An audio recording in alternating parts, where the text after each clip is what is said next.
Hello, and welcome to this week's episode of the Popcorn Wind Down. I'm Eddie. And I'm Tammy. Thank you for joining us, Pop Stars. This week's episode is sponsored by Portals Bar and Grill. Show us, allow them to magically transport you to another time and place with great, authentic food, atmosphere. There are locations all over the country with menus curated for specific locations, destinations, and clientele needs. For more information, check out portals.eat. Huh. Would you go through a portal? Mm-hmm.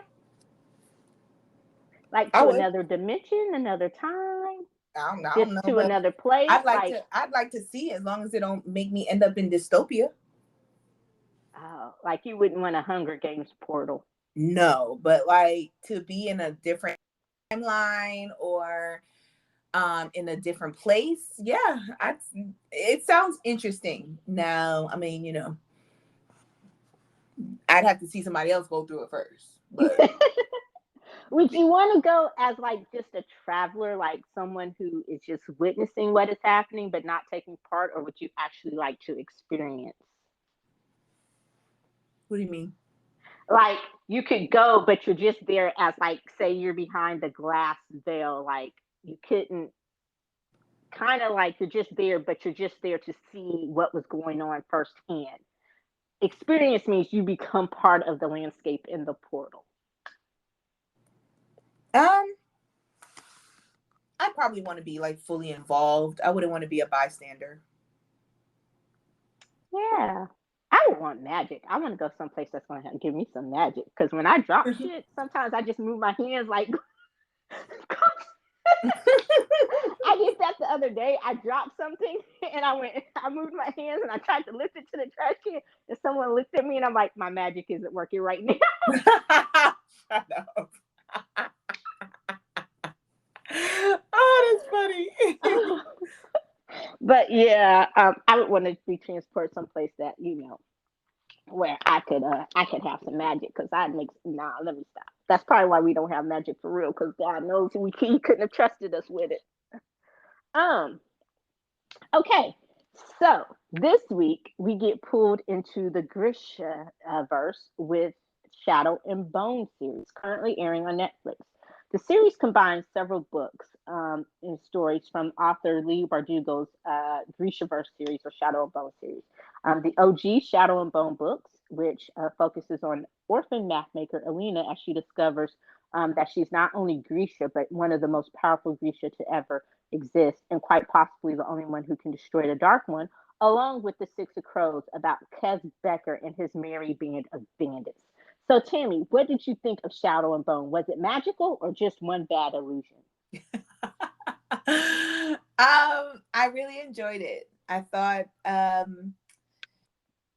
was a little late to the game on Shadow and Bone, but after watching the second season, I was just like, okay, all right.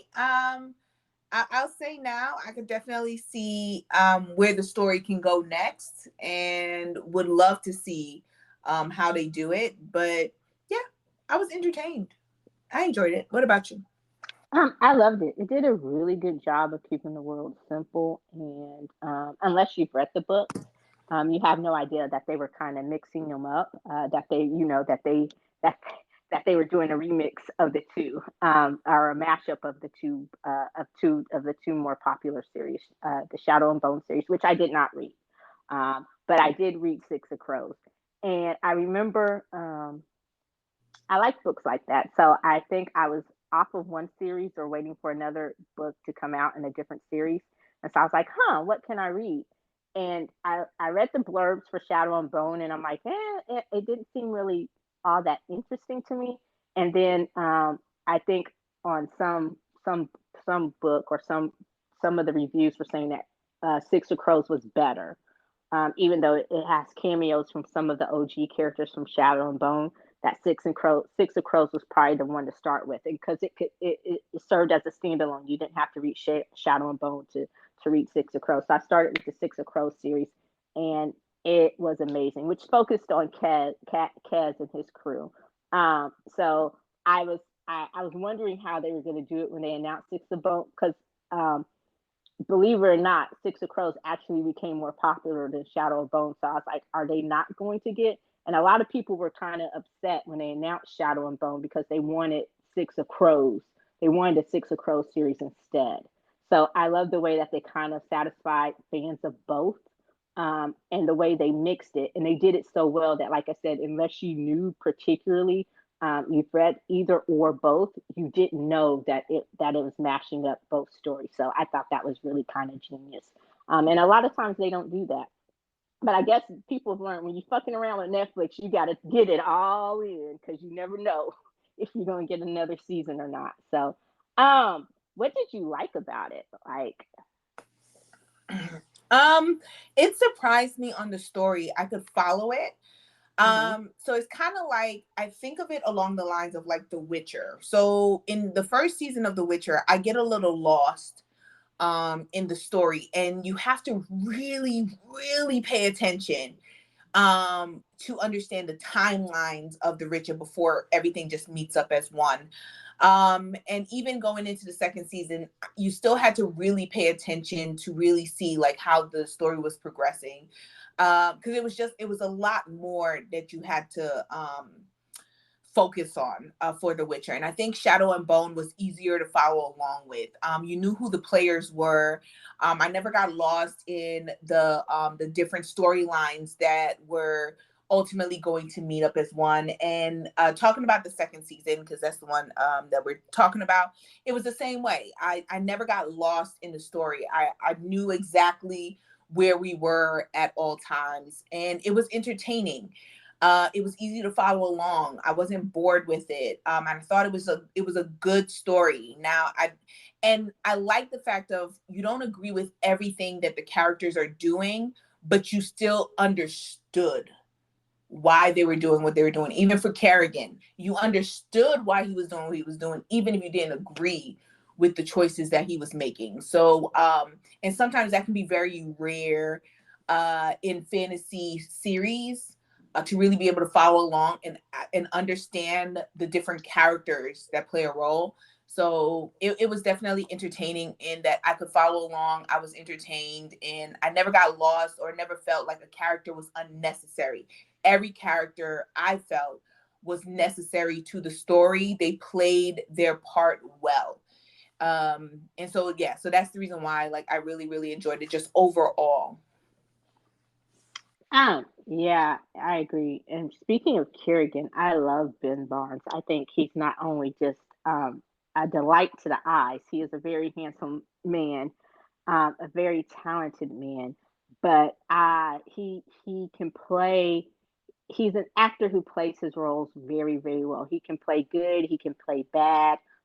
He plays bad so well. And like you said with Kerrigan, you may have not understood him, you may have not liked him, and you weren't Team Kerrigan, but you understood why he was doing what he was doing, and he made him sympathetic or easy to empathize with. I'm not going to say sympathetic. I didn't feel sorry for him, but I empathized because I understood that he ultimately he got corrupted and he was trying to do what he thought was best for his people, in a world where the Grisha had been discriminated against and cast out and killed, and just kind of.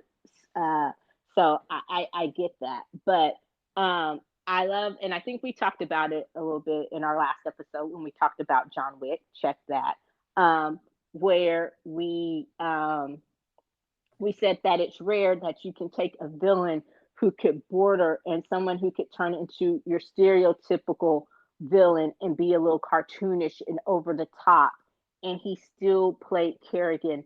Those elements were so subtle. Moments that could have just been over the top, cartoonish villainy or stereotypical villainy. I think he was able to throw in that underlying subtleness where you did feel, where you had some understanding and some empathy, not sympathy, but empathy as to where you understood where he was coming from. And I think one of the things that got me was towards the end, where he told Elena or Lena, um, look, you may not love me. I get that, but you're going to need me.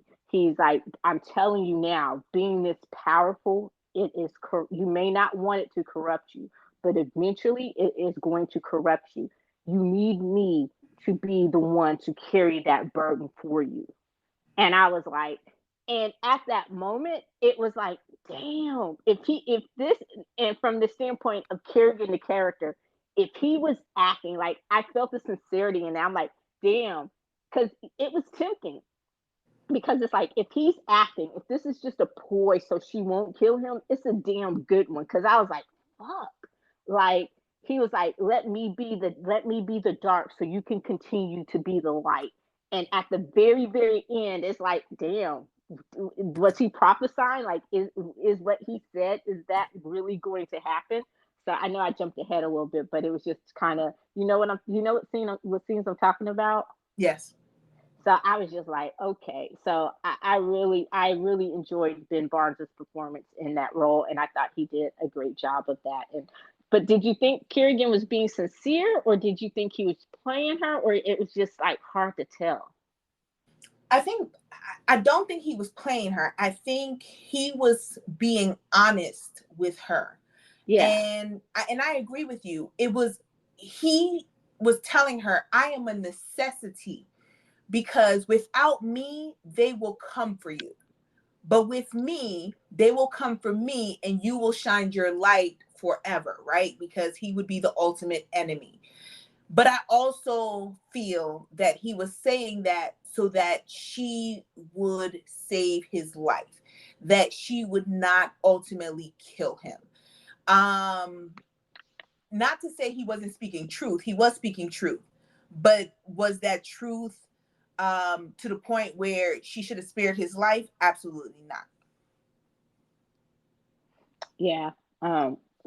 Just because it's the truth doesn't make it the gospel, I guess, as they say. But yeah, like I said, I love Ben Barnes, and I love he can play a good guy, he can play a bad guy. I still just love Ben Barnes, and I want to see more of him. And I love when he gets to use his natural British accent. That's just even sexier to me.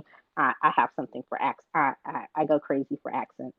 So um but yeah. So speaking of Alina, what did you think of her and Mal's story? Like I said, that's more of a Shadow and Bone thing, and I didn't read it, so I what I got from them was strictly from the TV show.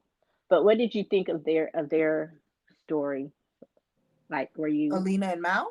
Yeah, I loved it. I think it was perfect. I like the progression of it.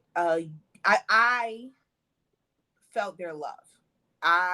You could clearly see that they really loved each other, that they belonged together.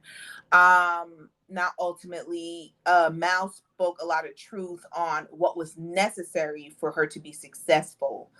But yeah, but I will say there wasn't a couple that I wasn't behind in the show. Whether it was Alina and Mal, Kaz and Inej, Jesper and Waylon, Nina and Matthias, which was my favorite. Oh, I just love those two together. And so any couple that was there, that was made, created, or came from the first season, I supported all the couples. I thought that there was not a couple that didn't have chemistry. Like I felt the chemistry for each of the couples that were developed and created within the show for season 2. What about you? um, yeah. I love the Lena and Mal's love story. I love the story. I love the way it progressed. Like I said, my familiarity with them was strictly through the show. But I'm probably gonna say something that's unpopular. Um, I think I get it, but part of me, and this is the dark part, thinks that they took the easy way out by letting him live. I don't know. At that moment when I was watching, I think it would have just been kind of more compelling. And if she really is going to go to the dark side, I think that would have been of um, more of a catalyst of, to getting her there. But I also realized that her just how much she loved him, even though they both knew that they couldn't be together at that moment, and why they had to figure out if what they had was really um, between them. And you could even see this, even after he was no longer the Darkling, you could you could still kind of you could see the shift. You could sense the shift. You could tell that they loved each other, but it wasn't like just this all consuming thing. Um, like it had been before, so that you had already started to see the shift in it. So I love the sense.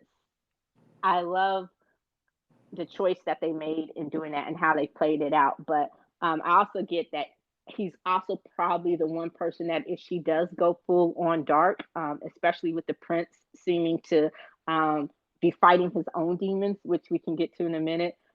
He's the only one, regardless, because he's still her very, very best friend. They grew up together. He knows her better than anybody. That first love, regardless of what it was based on, he's probably the only one that could quite possibly pull her back from the dark side if she were to go full on dark. Um, so I do get it. So I was a little torn with the choice of does he live or does he die? But he also plays in the book series. He also plays a role in the Six of Crows series. They actually end up needing his help. So, but yeah, I think that they did a good job with the pairings, and more than that, they did a great job with the casting. I think the show was perfectly cast. Everyone fit their role from the looks. I love Jasper and Wylan, and I know I honestly would recommend that you read the series, especially Six of Crows, if you want more Jasper and Wylan goodness, and more with Kez and Inez, and your favorite couple, um, Nina and Matthias. Yeah. So, but yeah. Um, so, what did you think about Prince Nikolai, the privateer? The pirate? No, I'm a privateer. I loved him, and I love the fact that like he wasn't forced upon us, and you didn't necessarily know where he stand, but when it was revealed who he lived up to what he said he was going to do, right? It was on he was on the side of we are all Ravkin and we all have the right to identify as Ravkin, and I want to do what is necessary to save all of us and not just what they consider to be the humans. I really really loved him. I also like the fact that even though he fell in love with Alina, he understood his role in her life, and never once did he think to step on Mal's toes to try to steal her away from Mal. Even with the engagement, even with the engagement, it was he made sure Mal was involved in that, talking it out, and just seeing how he was, and even if he wasn't okay, being like, look dude, I'm not trying to take your girl, but at the end of the day, like, this is going to be the best way to protect her in the world that we live in. So I just like that he was honestly a good guy. He was honestly a good guy. The one thing I was confused about is, when did he get the darkness in him? Because Um, I saw when he got shot, when they were fighting in that alleyway, and that's when he, but I was just like, how did the darkness enter him? Oh, okay, I figured it out, sorry. yeah, when Because they it's were, when he got grabbed, and he was grabbed, and okay, it just clicked in my head. I was like, oh shoot, I forgot about the part where the shadow grabbed him and was trying yeah, to when kill they were him, in and that then they church or released him. whatever, Yeah. and it stuck them to that beam for a minute. Yeah. Um, I I agree with you. I loved him. Even when he was just a privateer and we didn't really know much about him besides the privateer, he kind of struck me as one of those characters. I was like, oh, okay, so he's gonna be the guy he's gonna be the guy that go he's gonna be the guy who goes with any way the wind blows, but he's gonna end up having a heart of gold. Like he was the one that because you weren't really sure why, like when you found out that he was the guy in the first season who hired um, Kez and the crew to go find Alina. It's like, okay, now, and then when you come back and find out he's a pirate, it's like, well, why do you want her? And then when he said, I'm not turning you over, and it's like, well, why the fuck not? Like, you went through all this trouble to find her. Now that you have her, you're not going to turn her over. And I was just like, that's kind of weird. But once you found out he was the prince, like you said, it all made sense. And he was a really, really good guy. And it wasn't that fake, false, sugary goodness. It wasn't just the good guy to be the good guy to be naive. Um, so I really hope that as the series continues, that he is not a character that sacrificed for being a good guy, because I think just as much as Mal may be Alina's anchor, I think he is the moral compass to the show, and they need him because like when he found out not Nina, but God, I can't think of her name. Red. I'm just gonna call her Red. Who? You know who I'm talking about? No. The one who killed his dad. Oh, Jenna. Jenya. Jenna. Okay. Jenya. Red. Yeah, Genia. Red. Because she has red hair. But when he found out she killed his dad, but Alina was like, "Look, this is what happened." He was like, "Okay, well, for now we need her, and we'll settle all of that other stuff later. She stays alive. You have my word, but we're going to settle it later for what she did. You're right. You know." So he had given her that reprieve, and you could tell he was going to stick to the reprieve. But then when his mom saw her, and his mom tried to go off on her, and she was like, "You want to know?" And she was like, "Do you regret poisoning him?" Or and she was like, "No." And oh no, because when he who was it that asked her? Was it him or his mom that asked, what did Kerrigan do to make you? What did he offer you to make you kill my dad or make you kill him? And she said nothing. I can't remember who that conversation was with, but then you get a better idea, understanding why she didn't need any enticement. Because when she told his mom, "You want to know how I poisoned him? It was for weeks. It was for months. The poison was on my skin," and I was just like, "Oh God!" And the way she told it, um, and it's like the mom was not surprised at all. And when he saw that, you know, it was at that moment her death sentence or whatever happened, like her ledger was clear, because when he went off on his mom, he was like, you are not just my mother, you're the mother of all of Rafka, and that was happening under your roof, and you let it happen, and you knew. And so the way he low key banished his mom without banishing his mom by just sending her into retirement at the what was it that I'm about to call it a nunnery. I'm at a loss for words today, but yeah. So I was just like, yeah. So I hope. I wouldn't mind seeing. I really hope we get to see how what happens with the demons. And then also, you could tell that he really loved Alina, because when she went to kiss him and wanted to take it further, and he was like, "No, when we do this, it's going to be about you truly coming to me because of your feelings for me, and not because you're trying to get over him." And I'm like, "Damn, most men would have just took it any way they were being offered to it." But it was like you could tell he really loved her, and that even though she wasn't quite there yet, they did have a friendship, a bond, and a respect for each other. So. Who would you want to be in game, Mal or the Prince? Mal. Mal? I'm torn. I don't know. I'm kind of torn. I like them both. I don't know. Who Uh, is she in love with? And it doesn't matter if she ultimately gets with the prince. It will never be the love that she has for Mal. And that's the reason why I say Mal, because if we take into consideration, who does she love? Who does she love? And as long as that person is alive, who will she love? Will be Mal. Now, who she'll end up with, I don't know. I couldn't put that out there. But it has to be Mal, because Mal's the only one that she loves. She doesn't love the prince. She appreciates him. She likes him. There is a deep friendship there that will continue to grow. But she does not love him. And even if she does end up loving him, it'll never be on the level that she has for Mel. gosh, there's a scene in the book when Mal comes back. He is the pirate in the book, and I can't remember. Um, he comes back to Ketterdam at first, and then he is signaled.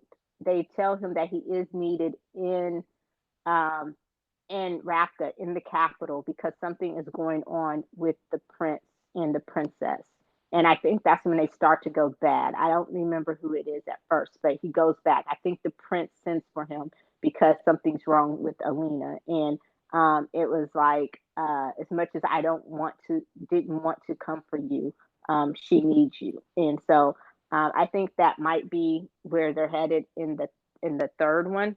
But also, again, I never read the first book, so I don't know if the first series, so I don't know if the king actually, or at this point, he's the king. I don't know if he actually gets overcome with the shadow monster. So I would be really interested to see that. Um, I'm torn. Like I said, I'm torn about who Endgame is. I could see her with both. I understood the reasonings why they went away. About why her and Mal were no longer together. I understood them wanting to see if it was truly if their love connection was truly just based on it being the Darkling, or if they truly had genuine feelings for each other. Um, I would like to see them kind of at this point though. They would have to start over. They couldn't just pick up from where they were because there's going to be a time jump. But it would be interesting to see. Okay, so uh, Kez and Inez. I'm glad you liked them. I didn't know if you would or not. I didn't know if you liked the Six of Crows stuff, but you seem to have really liked it. And like I said, the second season was basically, especially the part with Kez and the crew, that was mostly from the Six of Crows. But I I don't love. distinguish. I know you kind of like are going on, how it connects to the books and everything like that because it was a book series. But it's just Did, on the show. So the chemistry between the actor and the actress is good enough that you can fall for their love story of that they love each other, but they're not necessarily at this part in their lives able to be together. You know, just the combination, because I didn't even know it was two book series that they were combined or anything like that. Like, and so it's oh, go just ahead. on enjoying the show. I like the chemistry of all the actors that are playing couples. They have great chemistry. And so it makes it very believable. Each couple makes it believable that they belong together. And that's what I said at the beginning. Unless you actually read the books or one of the book series, you wouldn't know that that they had combined it. You wouldn't know that the story was a mashup of two different series, and that's the credit to how good of a job they did. And I it plays in my head like that because, but if I hadn't read Six of Crows, then I wouldn't be able to tell you either. But I do love Kez and Inez, and they did change it up a little bit, but. Um, did you understand why he had to wear the gloves? Like what his problem was with the gloves and why he couldn't be touched? Yes. So I was just like, God, that and in the book, it's just like reading it is even more. Um, but I loved her, even though Kez is an asshole. Like when they met the thief, it was like he wasn't paying respect to nobody. Like even if you didn't believe, it's like, can you just show them some respect? And so when they bowed to her, when they found out who the thief was, and he all looked at them, and he was just standing there all stone faced, and everybody was bowing. And then they looked at him like, you're not gonna bow, and he looks back like, fuck no. I'm like, and you know what I said in that moment? I What? said that's a Tammy thing. Yo, I was just thinking that, right? I said when I saw that, I'm like, oh my god, that is such a Tammy thing. I be looking at y'all like, nah, that's good. Like that's your thing. Go ahead, do it. But I ain't bound to you. I don't know you like I'm I'm like that is I was like that is such a fucking Tammy thing. that. But I do love Cash and Inez, and I'm like, even though I love me some Louis 10, I'm like, look, keep her. I said at the end, I'm like, keep your hands off. That's Kez's girl. Although I would get yeah, Louis 10 looking at me like that too. He could get it. I ain't let me stop. Anyway, um, but uh, so what else did I say? Oh, did you like? But you really well. We saw Nina and Matthias in the first season. In this season he was in the prison. I forgot the prison's name, but if Hellgate. they yeah. if they follow through, then it's going to be interesting to see how, spoiler alert, they get Matthias out of prison. Um, but I loved the bad guy, and I can't, I'm horrible with names, but Pekka uh, Rollins. yes, I loved Rollins. I love the actor who plays Rollins. I think he did a great job of playing Rollins. Um, and anybody who thought sending Rollins to prison was going to be a good idea, um, they weren't really thinking it through.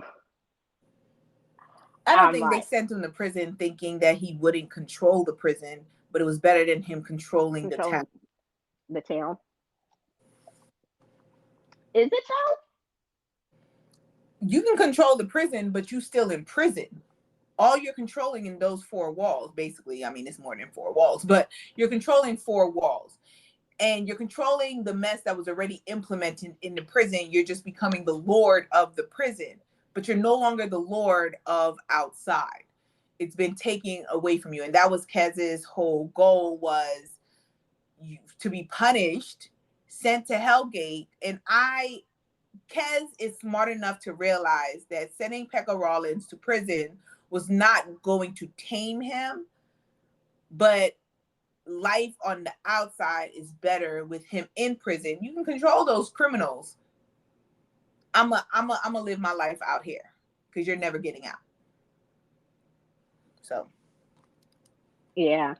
Um, I I agree with that. Although, when I saw it, I'm like, damn. Um, so what was I gonna say? Oh, and Jasper and Wyland. I loved them. I thought they were cute, and I loved when Jasper finally connected with his Grisha, and he stopped hiding his magic. And he had that conversation with his mom. That was the one that it kind of pulled. I'm not gonna say it brought tears because it wasn't that tight, but it did kind of tug on the heart. It strung the emotional strings. It pulled at the emotional strings. The emotional strings were plucked a little bit. I take that they didn't pluck for you. it was cute. It was cute. It was Oh, cute. did they even pull? Was there even a They little did. reverb? They did. I thought it was a Oh, great scene to show that he needs to be connected to his gracious side. Um, so I like the fact that his mother told him, like, we have to do what we have to do when we're alive. And ultimately leading to him accepting the fact that he was Grisha because everybody knew he was. yeah, everybody.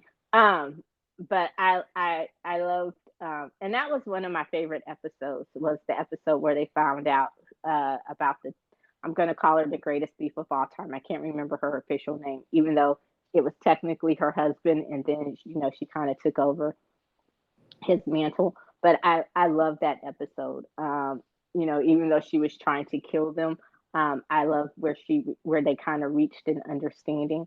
I thought, and just I just thought it was really well done, and I love the part where Jessica goes, "Technically, I know you were trying to kill us, but thank you for the poison." And I'm like, that's such a Jesper thing. Right, but he was the only one who had a good trip, who experienced something really transforming from it. um and I was just like, wow. But I love that, and I love, um gosh, did you have a favorite episode or a favorite scene? Oh, um, I'm trying to think. I think my favorite scene would be the end fight scene. So them slowly getting pushed into the alleyway, the amplifiers for Kerrigan's side, just kind of pushing them back, thinking they were going to win.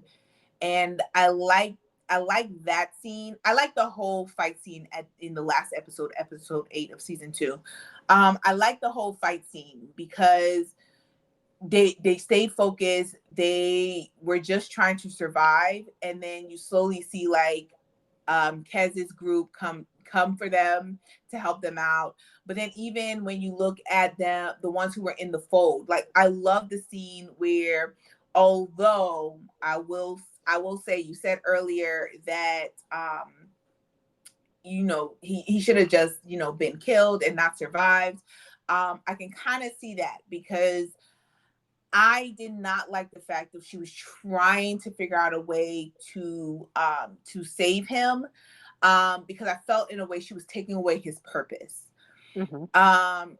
And ultimately she did take away his purpose. She took away his talent on trying to save him, because she could not live with the fact of that he was going to die. And I would love to see how Mal lives his life now. If it gets, I don't know if it got renewed for season 3, but if it gets renewed for season 3. But I like that whole thing where ultimately she knew she had to kill him, and them having the moment where she says, "I love you." And then just everybody just coming together in the end. So I did like the fight scene in the end when she finally breaks the fold and the fold disappears, because she ultimately has to stab Kez. I'm not Kez. She has to stab Mal in the heart and kill him in order to take his power before. Because I was thinking, if he died and she did not ultimately kill him, would the power transfer to Kerrigan, since Kerrigan was the one who gave the blow that killed him? And so to finally have that decision where he was just like, no, you know what you have to do, like, come on, we'll do it together, da, da. But I just didn't like the fact that she brought him back for the purpose of, she couldn't handle him dead, but in bringing him back, you stole what made him who he was. That was my only thing. Not to say I'm not happy that he's back, because I actually love Mal, the character, but she did steal his purpose. I think you summed up what I was trying to say without trying to sound too dark when I said that, the dark. I think I think it would have been more powerful if he would have died. But Mm-hmm. again, and I think because it was selfish of her, because Yes. he made peace up with it. He even told Nikolai, like he knew Nikolai's feelings for him, and that goes back to what you said earlier, that they were so respectful of each other's feelings for the fact that they were in love with the same person. And he made peace with it. He told Nikolai, deserve her. That's all you got to do, is just live a life to where you will deserve her and take care of her. And um you know so I agree. And even where she nearly let everyone else die because she was so focused on trying to save him. um and I was just like, okay, that's a bit much. I mean, you get it, your first love, but like I said, as soon as he came through on the other side, you could sense the shift, not just in him, but even in her. And so I understood why he was like, we can't just automatically go back. We both need time to see if, like, I'll always love you. You'll always be my best friend. We grew up together, but this all encompassing love that we felt, was that really us, or was it because of because I was the amplifier? Did that, no pun intended, amplify our feelings and turn them into something else? So it would be interesting to see how that plays out. And I guess that's why I say I don't know if he's in game. It wouldn't upset me if he was. Like, I don't think you could go wrong with Mal or the Prince. But I also loved Kerrigan's mom. I loved her more this season than I did last season. I don't know, not necessarily because of the turnaround. You got that she was still, if she had her choice, she was one of those characters who did what was necessary, and she realized the error of her ways and how she raised her son. But also, one of my favorite episodes and one of my favorite scenes is when she realized that Mal was not only her, was not only the amplifier, but he was also her great great nephew, or I'm not sure how many nephews down the line removed he was, but how he was part of her family. I love that entire episode when they went and he slowly came to the realization that he was the Darkling, that he was the amplifier. I love just the way she told the story, and all the while you still have this, you had this idea that she had changed, but you weren't quite sure if you could believe it until like the very very end, and how she thought she was doing what she needed to do to protect her son. And I was just, to not only protect her son, but to make up for the way that she had raised him. and just kind of atone for the error of her ways. But I loved her. Um, well, I guess that points out my darkness. All right. So has not go figure. Even though it was the most popular show on Netflix until the night agent arrived and changed all of that. Um, it has not been officially renewed yet. But would you like to see a season 3? Yes.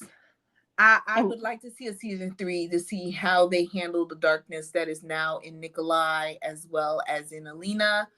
And then of course I gotta see what happens with my favorite couple. Like, I am so upset on they did not end up together. So I need to see my favorite couple united. Okay, and I'm talking about Nina and Matthias. So yes, I need a season 3 because I need to know what happened with them. Because yeah, I felt like they got the short end of the stick in the couple realm. read the book. No. I ain't reading the book, but in the TV show, I'm hoping that something changes for season 3 if it gets renewed. if if they stick to the, I won't say the exact story because they didn't stick to the exact story, but they stick to the storyline and the plot lines of the book, you will not be disappointed. Okay. It's going to be interesting. It's not going to be an easy reunion by any stretch of the imagination, but it will be worth it. I think it will pay off. And I don't think you'll be disappointed. Yeah, I think there should be a season 3 because I agree with you. I want to see how they handle the darkness and the king and the queen. Now I need to correct myself. Um, and also, I want to see my crows continue. What's ahead for Jasper and Waylon and Nina and Matthias and Inej and Kez. Um, and Pecker Rollins because I still think that he is even more powerful on the inside and he's going to be able to pull a lot more strings on the outside than they ever thought was possible. So I just wanted season 3 um, because it has gotten better. To me, season 2 was better than season 1. It moved a little bit faster and maybe because season 1 was about the world and character building. Um, so but yeah, I overall enjoyed it. All right, so how would you do you have anything else before we get to the popcorns?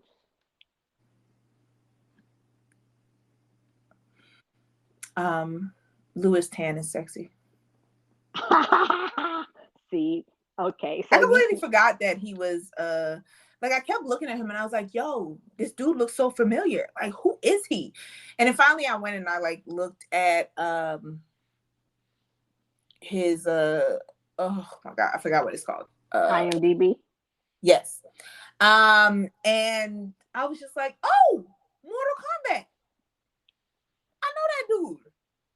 So I was just like, oh, And the okay. Wu Assassins, is that Wu Assassin slander? I don't watch Will Sack. That's you. I don't watch that. I couldn't get through the first episode, remember? Oh my god. Oh, and Into the Badlands. Like, because that's where I first like saw him was Into the Badlands. So I was just like, oh shoot, he's the dude from Into the Badlands, as well as from Mortal Kombat. So I was just like, oh, okay. And Wu Assassins. Eddie, that's your thing. I just I I just can't so, let people forget the greatness that was the Wu Assassins. But go ahead. and so I was just like, oh, okay. But yeah, he's a very, very, very good looking dude. So yeah.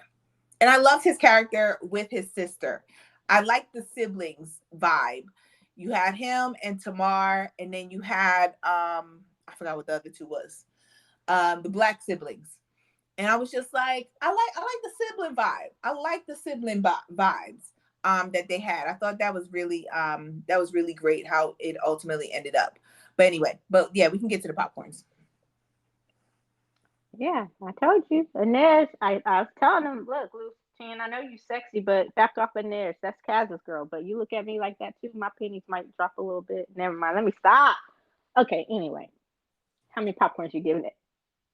I'm gonna give Shadow and Bone season 2 4 popcorns. I thought that it was a great season 2 for the show. Like I agree with you, season 1 of the show was really great, and season 2 was even better than season 1. So I'm very excited. I really hope, fingers crossed, that Netflix renews it for a season 3, because it can only get better. What about you? I agree. You took the words right out of my mouth. We're in lockstep today. 4 popcorns. Same reason. I Netflix, don't Netflix this. You know, renew season 3 so it can continue to get better. Again, I geeked out over the books, and I love the way that they were able to mash up the series. And there's even a third series, so I think maybe season 3 might kind of mash into the third series a little bit more. I don't know. Haven't read that one either. I just read the Six of Crows, but um, yeah, so I really enjoyed it. I would highly recommend it. Give it 4 popcorns, and yeah, it's great. So that does it for this week's episode of the Popcorn Wind Down. Please be sure to like, listen, follow, comment anywhere you listen to podcasts, your favorite podcast, which we know we're already up there. You can also keep up to date on the latest in entertainment and pop culture news, as well as other amazing kernels of pop culture goodness at the one, the only popcornwinddown.com. That's it. That's the plug. Pop, pop, Pop, pop, pop, pop, pop, pop, pop, pop. pop. Thank you. Excuse me. Thank you as always. And be sure to join us next week when we review. Oh, I'm excited about this one. Killboxing. My accent's getting better. Killboxing. Um, Currently airing on Netflix. Have you watched it yet? No, it just came out yesterday, so I haven't watched it yet. But I'm ahead of you. I watched it last night. oh, you I can't did? wait. Oh, Yeah, okay. So that means you okay? You liked it? Okay, can't wait to see it then. yeah. We will see. And so that is it. And until next time, I'm Eddie. And I'm Tammy. Bye. Peace.